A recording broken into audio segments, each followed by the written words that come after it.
Good evening, all of you. So,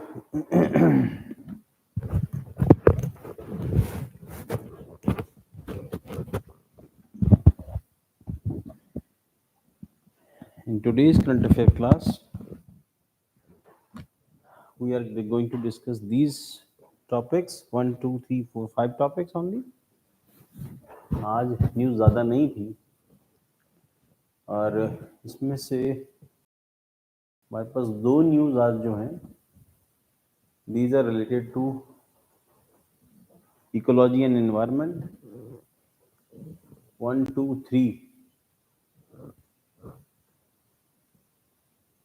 Yes, 3 news from ecology environment. One is from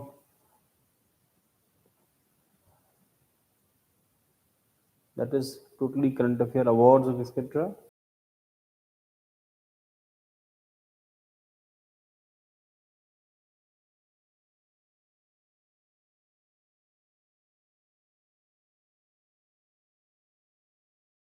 लगेगा आज हम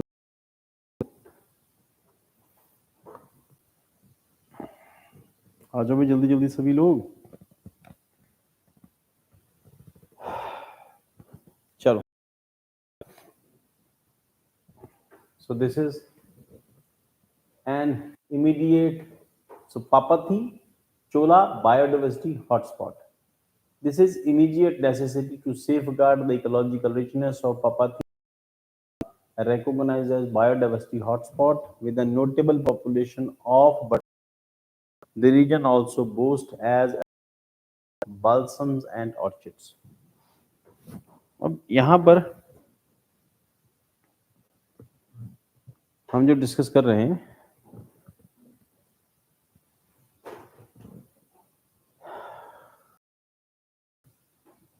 that is पापथी चोला. और जो students online हैं हम लोगों ने ज्योग्राफी में एक सेक्शन डिस्कस किया था शोला फॉरेस्ट और आज वही टॉपिक है. गुड आकाशदीप, आपको याद होगा बेटा हमने शोला फॉरेस्ट डिस्कस किया था और शोला फॉरेस्ट कहाँ पे होंगे बताओ बेटा थोड़ा जल्दी. ज्योग्राफी क्लास में हमने डिस्कस किया था व्हाट आर शोला फॉरेस्ट, कहाँ पे होंगे.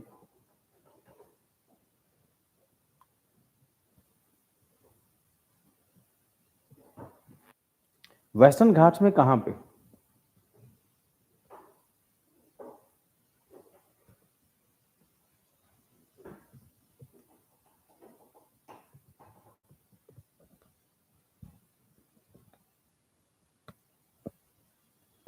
Yes, found at height. और सबसे ज्यादा हाइट वेस्टर्न घाट्स की कहाँ मिलेगी.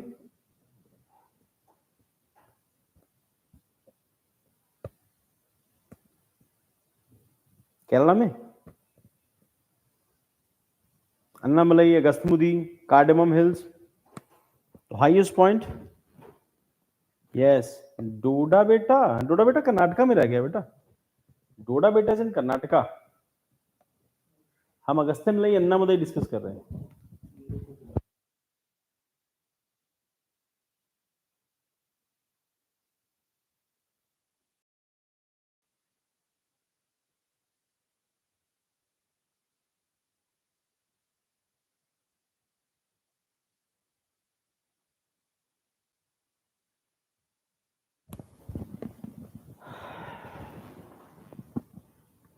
डोडा बेटा यस ठीक है बेटा. डोडा बेटा, अगस्त्यमलई, अन्नामलई हिल्स ना. तो हाईएस्ट पॉइंट यही हो गया. तो यहीं पर आपको ये मिलेंगे और यहीं पर आप लोगों को याद होगा हम लोगों ने नील कुरिंजी डिस्कस किया था. नील कुरिंजी तो जो 12 साल में एक बार खिलता है और नील कुरिंजी इसको क्योंकि इससे पूरा माउंटेन जैसे नीला नीला हो जाता है. ये नील कुरिंजी जब उसकी ब्लॉसमिंग हुई है जबकि ये इमेज है. तो दीज आर शोला फॉरेस्ट. पापथी चोला ये वही चोला जो शोला जिसको हम डिस्कस करते हैं शोला फॉरेस्ट, ये पापथी चोला वही है. Renowned for diverse butterfly population, diverse its name derives its name from the Tamil term papathi, signifying butterflies, and chola indicate shola lands. ठीक, chola मतलब shola lands. Additionally, it serves as a focal point of balsams. तो impatiens balsamina and तो यहाँ पे फूलों की rare varieties मिलेगी. List of Chathurangapara hills and Mathai-Ketan, Shola. These areas experience the breathtaking bloom of Neel last year. तो last year 11 साल के बाद आएगा. Notably, the landscape features for eucalyptus tree. Eucalyptus हम डिस्कस कर चुके हैं इसको. सफेदा कहते हैं. पंजाब गवर्नमेंट ने यूकेलिप्टस बैन किया हुआ. Feature eucalyptus tree attracting migratory the rain shadow forest of Tamil Nadu on their journey to the plain of Munnar.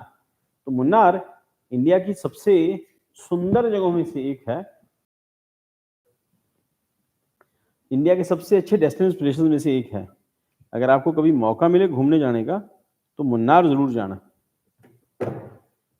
बहुत सुंदर जगह है.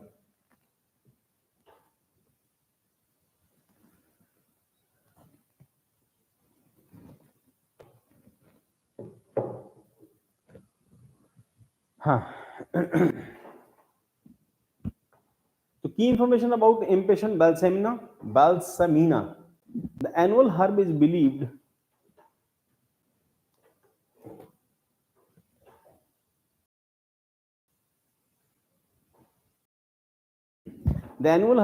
to be indigenous to India and Myanmar. Balsamina to India and Myanmar दो ही जगहों पर होती है. It exhibit characteristics of being an annual, perennial or sufructious herb found terrestrial and occasionally in utilized for address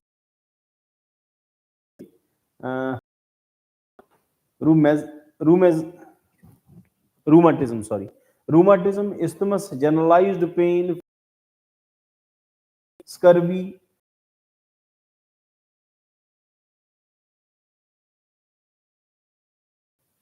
carbuncle, हाँ ठीक है, carbuncles, bruise, foot disease, ultimately बहुत सारी बीमारियां करते हैं. कुछ लोगों में ठीक सही से and the plant's leaf juice has been historically employed for warts and snake bites वगैरह में भी हेल्प करता है और उसको यूज करते रहे हैं. तो किसकी खासियत कर रहे हैं हम लोग? बाल्समीना. उसके बाद अब बायोडाइवर्सिटी हॉटस्पॉट की कैटेगरी में है यहाँ पे. एंड पपथी चोला एंड इम्पेशेंट बाल्समीना, तो नीलकुरिंजी इसी इलाके के अंदर आता है ये. देन उसके बाद बायोडाइवर्सिटी हॉटस्पॉट इन इंडिया. हम लोगों ने डिस्कस किया बेटा इंडिया में बायोडाइवर्सिटी कहाँ कहाँ मिलेगी. इस रीजन के अंदर बायोडाइवर्सिटी, और उसके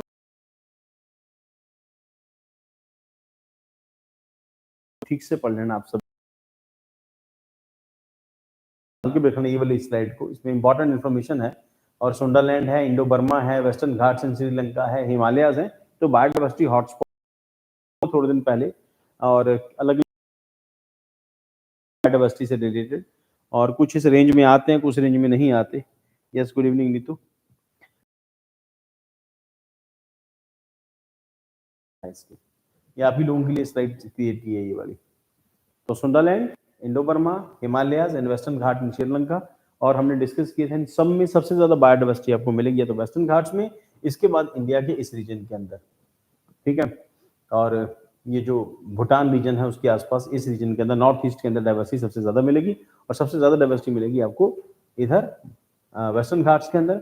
और वेस्टर्न घाट के अंदर डाइवर्सिटी मिलने का सबसे बड़ा रीजन ये है कि ये ट्रॉपिकल रीजन में आता है, प्लस रेन फॉरेस्ट की कैटेगरी में आता है, वेस्टर्न घाट है, और सारा साल यहाँ पर mild rainfall through out the year will face.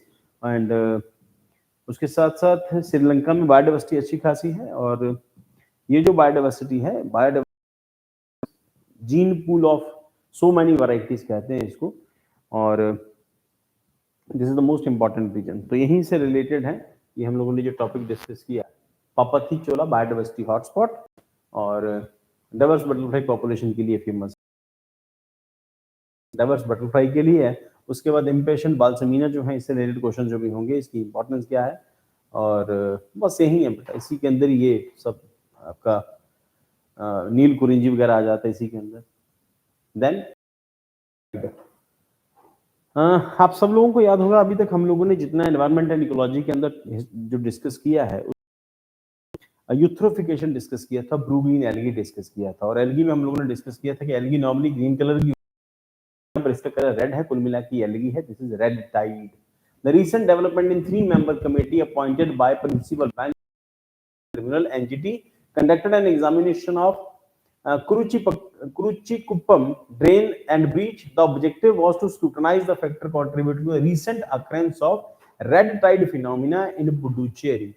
तो पुडुचेरी के बारे में क्वेश्चन आ सकता है, हम लोगों ने डिस्कस किया व्हाट इज पुडुचेरी, कहां पर है, पुडुचेरी के साथ साथ उसकी लोकेशन, वहां की लैंग्वेज। पुडुचेरी और इंडिया में 3 पुडुचेरीज हैं, और आंध्र प्रदेश में 2 कर्नाटक पुडुचेरीज, एक आंध्रा, 2 तमिलनाडु और एक कर्नाटक। तो इससे रिलेटेड क्वेश्चन हो सकते हैं, और इनकी कैपिटल है, और ये क्वेश्चन हो सकता है कहां पर है और किस एरिया में ये पड़ता है। तो the term red tide is commonly used to describe bloom. तो कुल मिला हार्मफुल नहीं होती, पर ये हार्मफुल है। Harmful when colonies of inhabiting both and freshwater environment experience the discoloration of water resulting के अंदर एल्गी ज्यादा स्प्रेड हो जाएगी, और नाइट्रोजन और जिसकी वजह से एल्गी डेवलप होती है सेक्शन में। नाइट्रोजन के साथ साथ कौन सा न्यू एल्गी डेवलप होती है?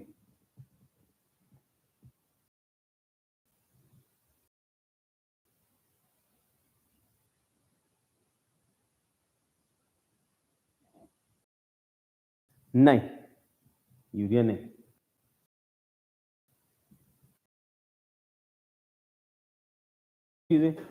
इसको जाके चेक करना, हमने कल परसों क्लास में भी डिस्कस किया था, कौन सा न्यूट्रिएंट है नाइट्रोजन के अलावा, स्पेसिफिकली नाइट्रोजन प्लस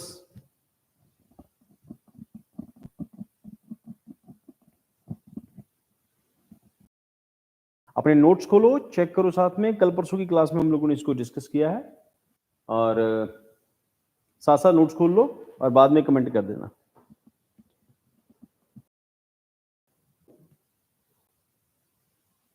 हाँ जी, तो कुल मिला के एल्गी है, एल्गी या फिर यूथ्रोफिकेशन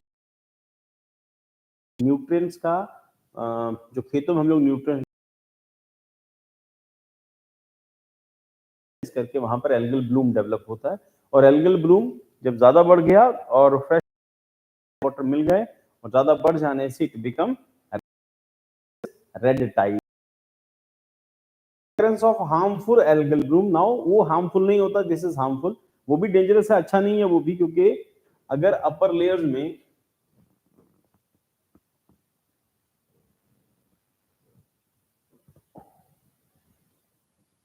एल्गल ब्लूम, सनलाइट नीचे नहीं पहुंचती, सनलाइट नीचे नहीं पहुंचती, तो फिश या बाकी का जो ऑर्गेनिज्म है ये मरना शुरू हो जाता है कि सनलाइट नहीं पहुंचती, और नीचे ऑक्सीजन नहीं पहुंचती। ऑक्सीजन नहीं पहुंचेगी, सनलाइट नहीं पहुंचेगा, उसकी वजह से जो एक्वाटिक लाइफ है वो खत्म होनी शुरू हो जाती है, क्योंकि सनलाइट नहीं पहुंचेगी। उसके साथ साथ अब ये रेड टाइड एल्गल ब्लूम ही है, उसमें ये डेंजरस हो जाएगी। रीजन उसके पीछे हम लोगों ने डिस्कस किया, the plant-like organism inhabiting both sea and fresh water, the experience uncontrolled growth, the name red tide derived from the discoloration of water। तो उसकी वजह से पानी का रंग लाल हो गया, and from excessive proliferation of algae, algae ज्यादा बढ़ गई, पानी का रंग लाल हो गया, and it become dangerous।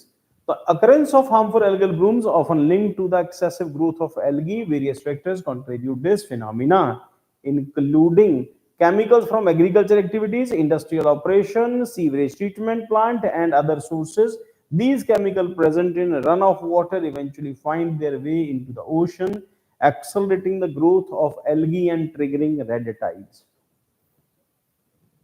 ठीक है, तो एल्गल ब्लूम ही है। एल्गल ब्लूम जिसको काई कहते हैं हम लोग, तालाबों के ऊपर आपको अक्सर देखने को मिल जाती है जहां पानी काफी दिनों तक स्टैग्नेंट रहता है और उसके आसपास के इलाकों के अंदर फार्मिंग है। फार्मिंग हम लोग जो फर्टिलाइजर्स है वो यूज करते हैं और फर्टिलाइजर्स बह बह के जो पानी के अंदर एक्यूमुलेट होते हैं, तो उसके बाद एल्गल ब्लूम होता है। एल्गल ब्लूम हो जाने का मतलब है कि नीचे एक्वाटिक लाइफ खत्म हो जाएगी, क्योंकि सनलाइट नहीं पहुंचेगी, मछलियां मर जाएंगी और पानी सड़ना शुरू हो जाता है। ठीक, अब ये एक्सेसिव हो गया, उसके साथ साथ उसमें पोल्यूटेंट मिल गए तो इसका रंग लाल हो गया, तो it become red tide. Next, impacts क्या है?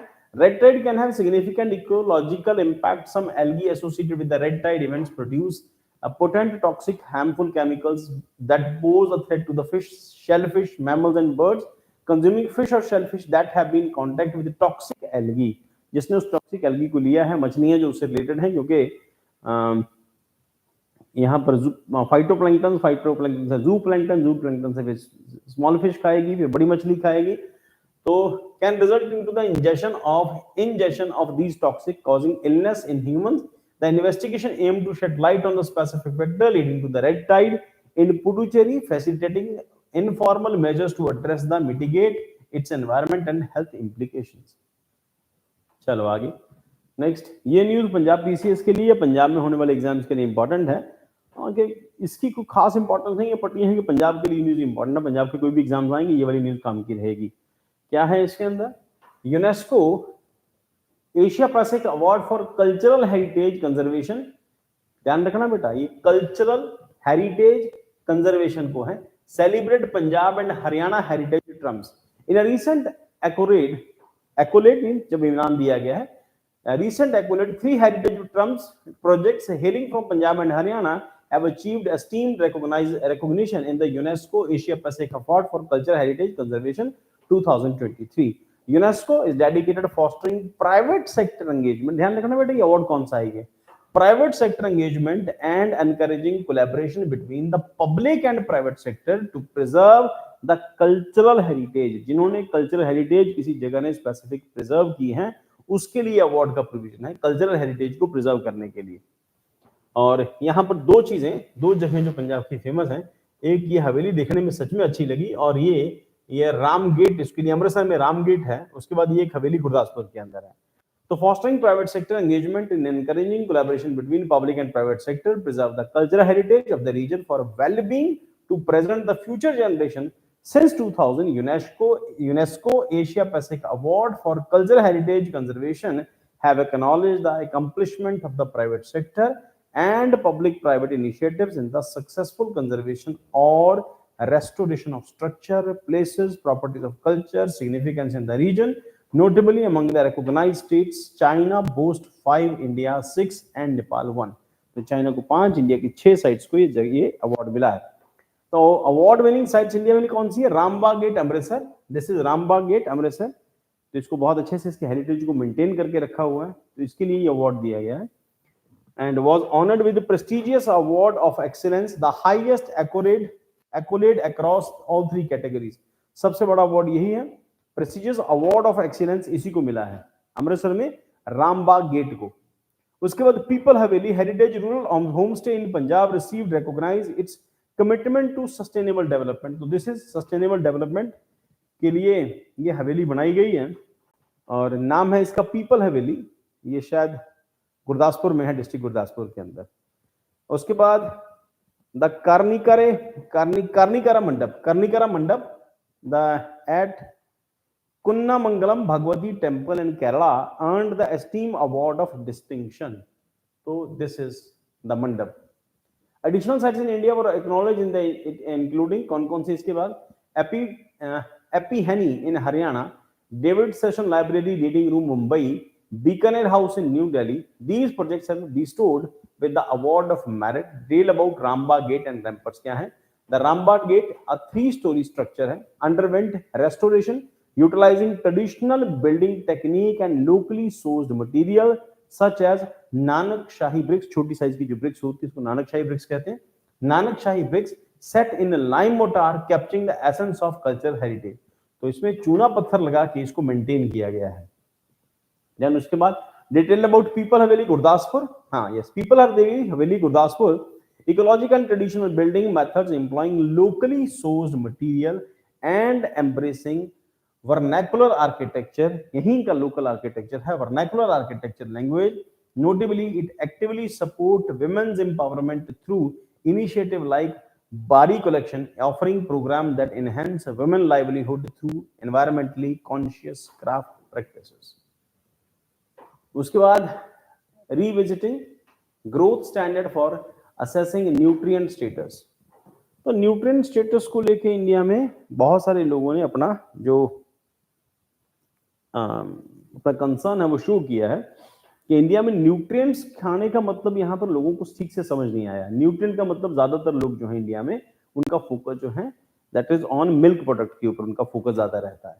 ठीक. The Indian council of medical research has formed a committee to reevaluate the growth standard for measuring malnutrition in India. The committee proposes a comprehensive nationwide study to scrutinize child growth, aiming to formulate national growth chart. Understanding malnutrition का मतलब क्या है?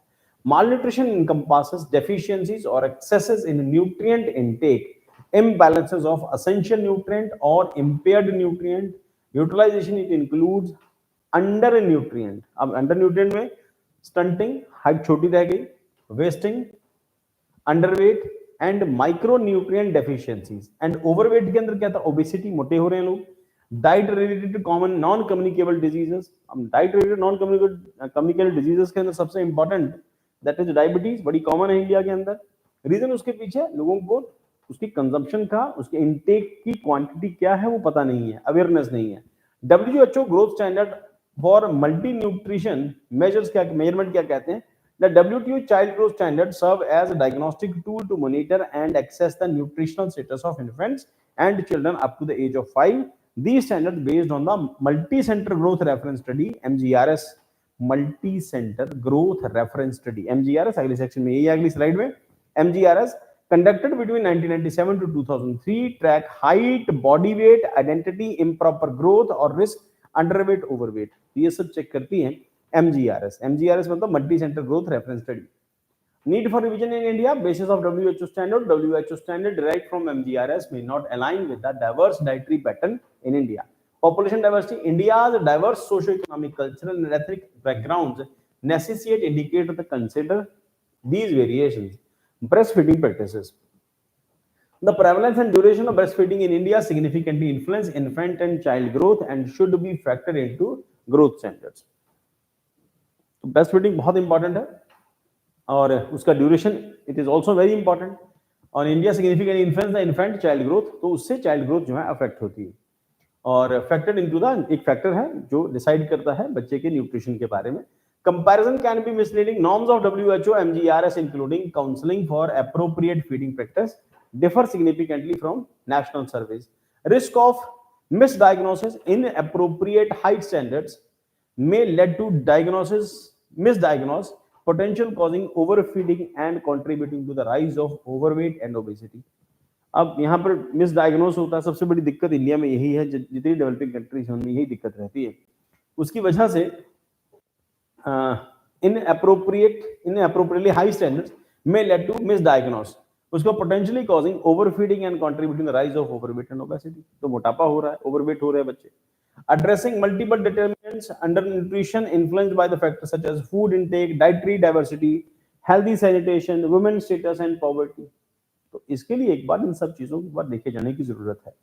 Then उसके बाद integrated child development service CDS.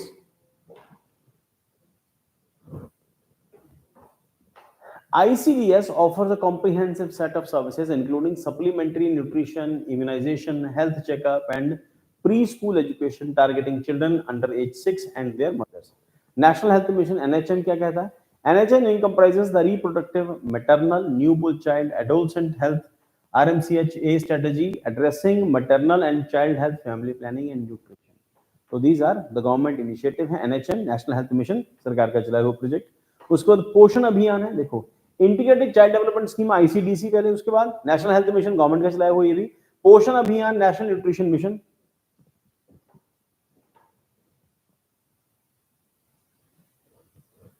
National Nutrition Mission launched in 2018. Poshan Abhiyan aims to enhance the nutritional status of children 0 to 6 year, pregnant women and lactating mothers, मां जो दूध पिलाती है उनके लिए.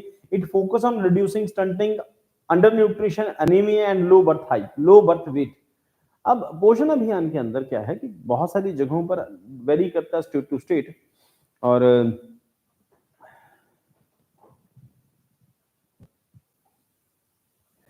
वेरी गुड, फॉस्फोरस है, नाइट्रोजन एंड फॉस्फोरस, जिसकी वजह से हम लोगों ने डिस्कस किया वो एल्गल ब्लूम हो रहा है.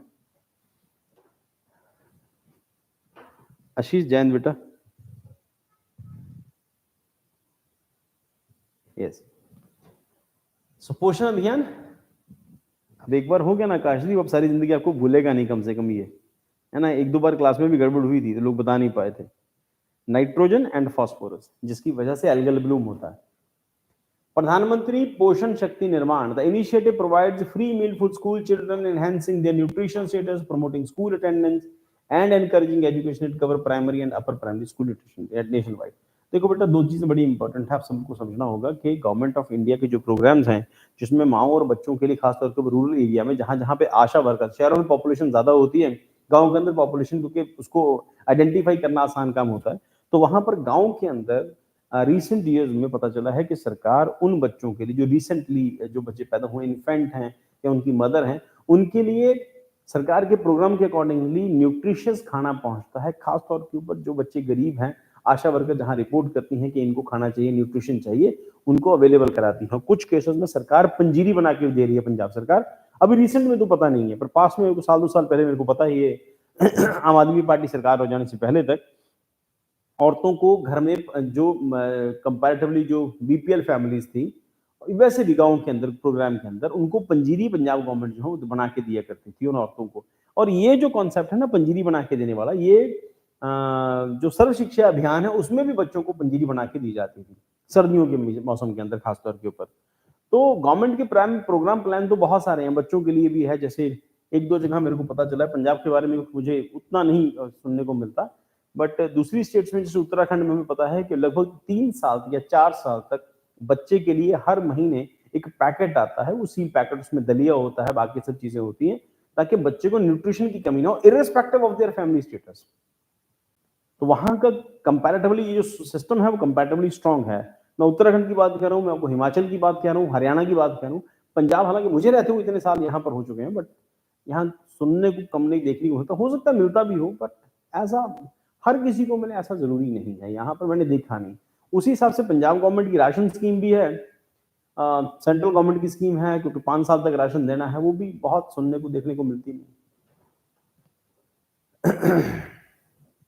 हो सकता है राशन देते भी हों, पर उसके लिए बहुत अवेयरनेस एक्टिव नहीं है सरकारें. National food security act NFSA, ये भी उसी स्कीम का पार्ट है.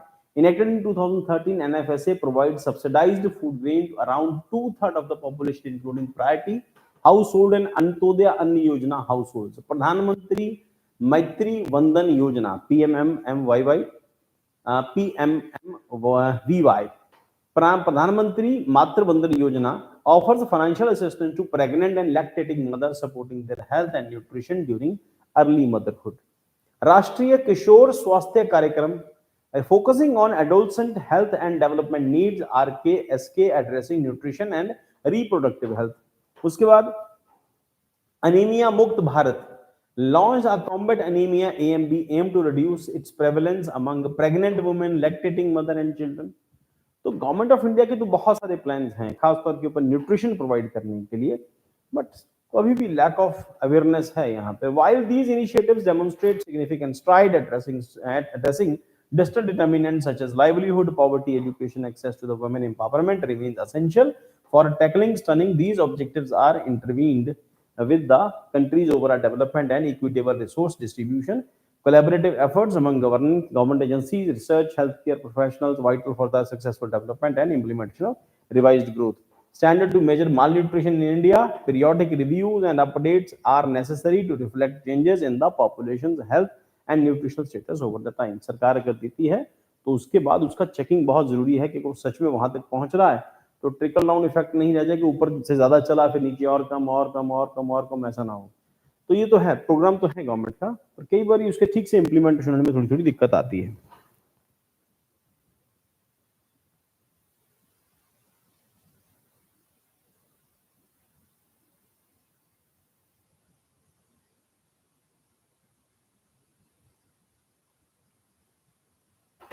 डिपेंड करता है बेटा, स्टेट टू स्टेट वेरी करता है। ठीक, खुद लोगों की भी अवेयरनेस है, थोड़ी करप्शन भी है, there are so many things. उसके बाद discovered black necked grebe at Hokersar wetland, a milestone in biodiversity.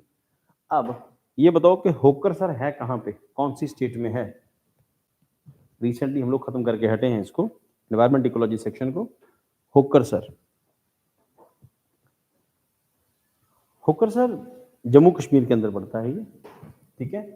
And the groundbreaking environmental development unfolded recently. A black-necked grebe, a captivating member of the grebe family, was spotted for first time in the Hokersar wetland. तो पहली बार ये black necked grab देखने को मिली है। ये जो black necked grab है, इसकी आंखों का रंग लाल है और इसके आसपास ये प्लूमेज देखने को मिलता है, आंखों के आसपास जो बाल देखने को मिलते हैं, और ये ब्राउन कलर के, और सर इसका हेड है, इसका हेड जो है दैट इज ब्लैक, और पीछे इसकी ब्राउन स्किन होती है, ब्राउन इसके फेदर्स होते हैं, और ये जो प्लूमेज है ये खास तौर के ऊपर ये जो आंखों के आसपास ये जो बाल देखने को मिलते हैं, ये ब्रीडिंग सीजन में देखने को मिलते हैं, और रिसेंटली इंडिया में होकरसर लेक में देखने को मिली है। होकरसर जो वेटलैंड है हमारी, वहां पर देखने को मिली है जम्मू कश्मीर के अंदर। और अब ये ग्रीब है, ग्रीब की खासियत क्या होती है? ये पानी के अंदर डुबकी लगा के अपना शिकार ढूंढ लेती है ये, ठीक है। और ये ब्रीडिंग सीजन के अंदर इंडिया पहुंचे, पहली बार होकरसर लेक देखने में मिले हैं। क्या नाम है इनका? That is black necked grebe. The groundbreaking environmental development unfolded recently in the black-necked grebe. A captivating member of the grebe family was spotted for the first time in Hokersar wetland. अब यहाँ पर ये देखने को मिली है। अब important होगा Hokersar wetland, उसके बारे में इंफॉर्मेशन जो यूपीएससी पूछती है। साइंटिफिक नेम किसका है? पॉडीसेप्स निग्रिकोलिस। हो सकता है मैं आगे पीछे हूं, गड़बड़ हो जाए मेरे से बोलने में। डिस्ट्रीब्यूशन क्या है? फाउंड इन यूरेशिया, ध्यान रखना बेटा, यूरेशिया में मिलती है।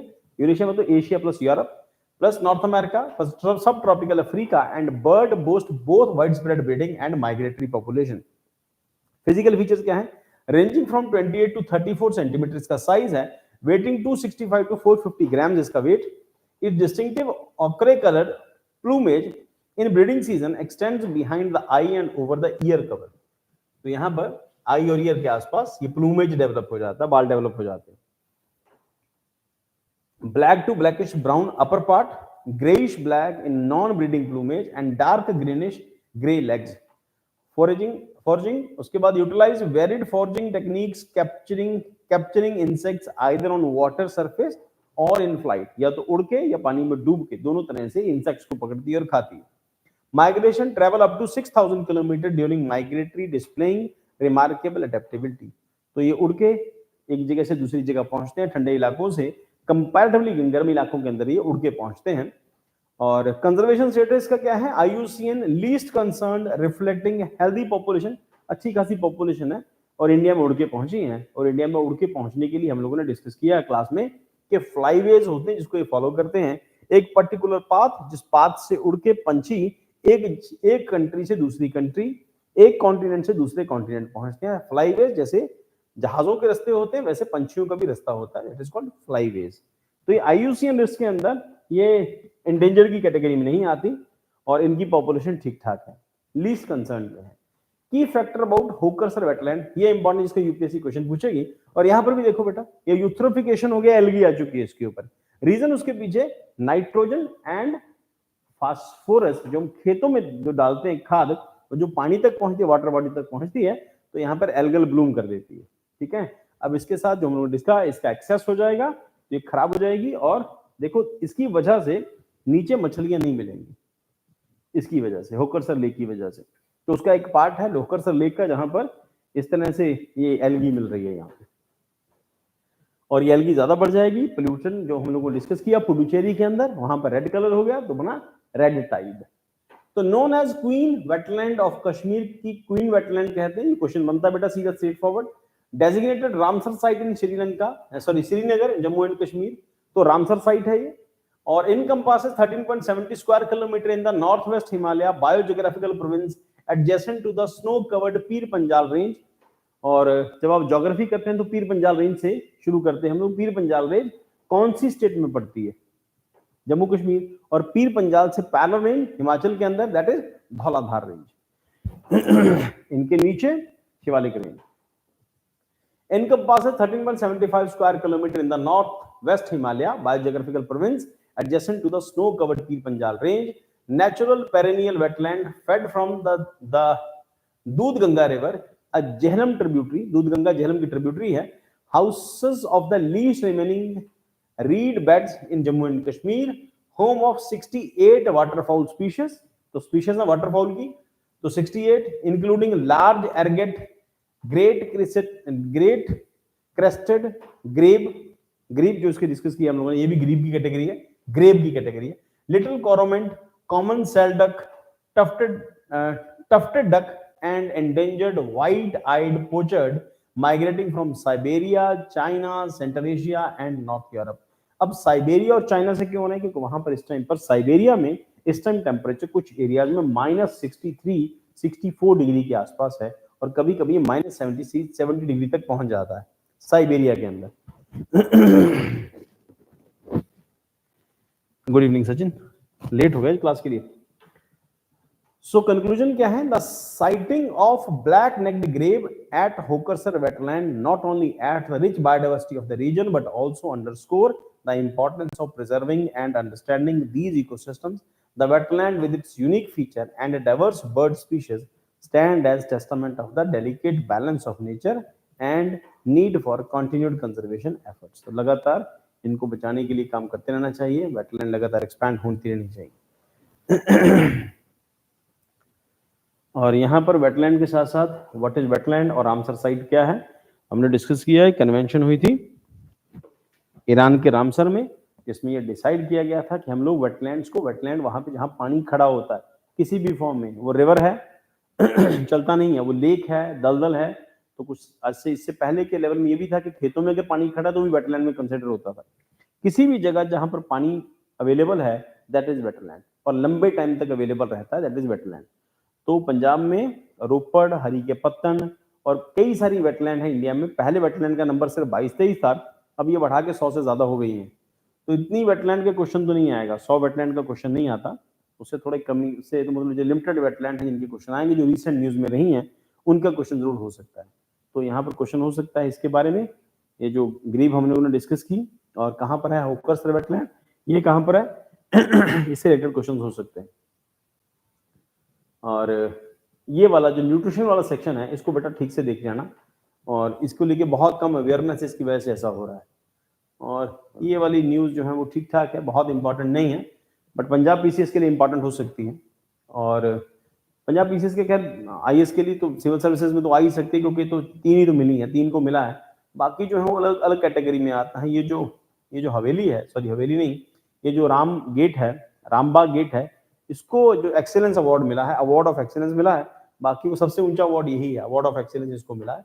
और इस आर्किटेक्चर की खासियत जो है, दीज आर द आर्चेस, जो मुस्लिम आर्किटेक्चर का पार्ट है, एंड ये जो छतरियां हैं ये राजपूत आर्किटेक्चर का पार्ट है, और ये कंगूरे हैं ये हिंदू आर्किटेक्चर में, ये जो झरोखे हैं, जो खिड़कियां बनी हैं, ये राजपूत आर्किटेक्चर का पार्ट है। और Sikh architecture, Rajput architecture, Islamic architecture, तो सब आर्किटेक्चर का मिला जुला फॉर्म है, इस करके इसकी यूनिकनेस इसको मेंटेन करके रखा है। उसके बाद ये पीपल हवेली, और इंटरनेट पे जाओगे तो जाके सर्च करना पीपल हवेली गुरदासपुर, तो आपको इमेजेस मिल जाएंगी, देखने में बड़ी अच्छी है। ये इसकी एंट्रेंस है यहाँ से, और ये पुराने टाइप से घर बना के रखा हुआ, उसको प्रिजर्व करके रखा है इन लोगों ने, और घर के दरवाजे भी पुराने कल्चर के उसी हिसाब से हैं। तो ठीक है बेटा, आज की क्लास में इतना ही करते हैं। अब हम लोग नेक्स्ट क्लास में मिलेंगे तो वहाँ से कंटिन्यू करते हैं। सपना, गुड इवनिंग बेटा।